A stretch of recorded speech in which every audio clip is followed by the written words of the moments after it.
Beralih ke informasi lainnya, Kantor Wilayah Direktorat Jenderal Bea Cukai Jateng DIY menggagalkan upaya ekspor 90,2 ton kratom secara ilegal melalui Pelabuhan Tanjung Emas Semarang dengan tujuan India.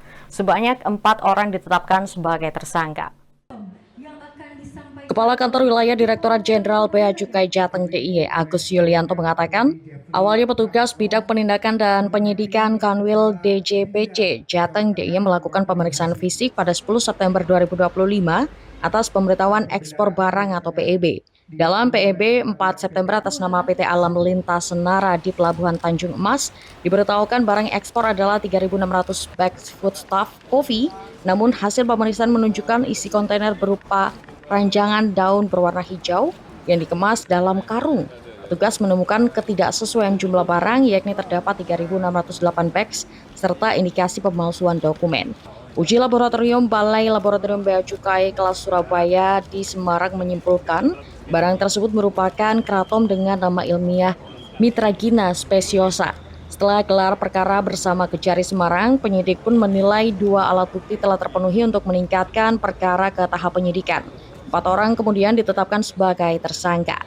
Tersangka WI dan AS selaku pengusaha pengurusan jasa kepabeanan yang memalsukan invoice dan packing list, sedangkan ME selaku forwarder yang menyetujui dan turut serta dalam pemalsuan, MR selaku broker yang turut menyetujui dan memperoleh keuntungan dari pemalsuan dokumen. Modus para tersangka mengubah dokumen asli dari 3.600 bags kratom menjadi 3.600 bags foodstuff coffee guna mengelabui petugas. Saat pemeriksaan fisik ditemukan 3.608 bags kratom dalam bentuk remahan yang dimuat dalam 5 kontainer ukuran 40 feet. Total nilai barang diperkirakan mencapai 4,96 miliar dengan asumsi harga pasar Rp55.000 per kilogram. Kan sebenarnya kalau temuan di pemeriksaan fisik itu awalnya memang dari jumlah bag yang 3.600 diberitahukan, tapi kemudian setelah diperiksa kedapatan 3.608 bag. Jadi 90 ton kedapatan 90.200 kilogram.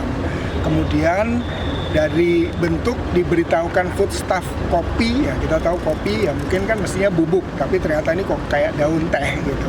Kemudian dilakukan pemeriksaan di laboratorium bea cukai, sehingga kedapatan esensi barangnya ini adalah kratom yang ekspornya diatur.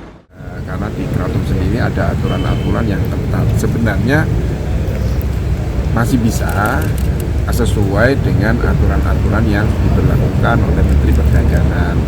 Akan tetapi memang masyarakat ya harusnya taat terhadap aturan itu, ketentuan-ketentuannya, kadarnya bagaimana, cara ekspornya bagaimana, ini yang penting harus kita taati, bukan hanya kratom saja tetapi juga ekspor impor barang-barang yang lain.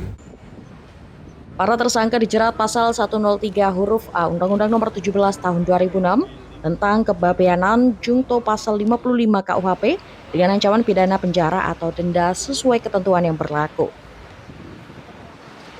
Vita, Semarang, TA TV.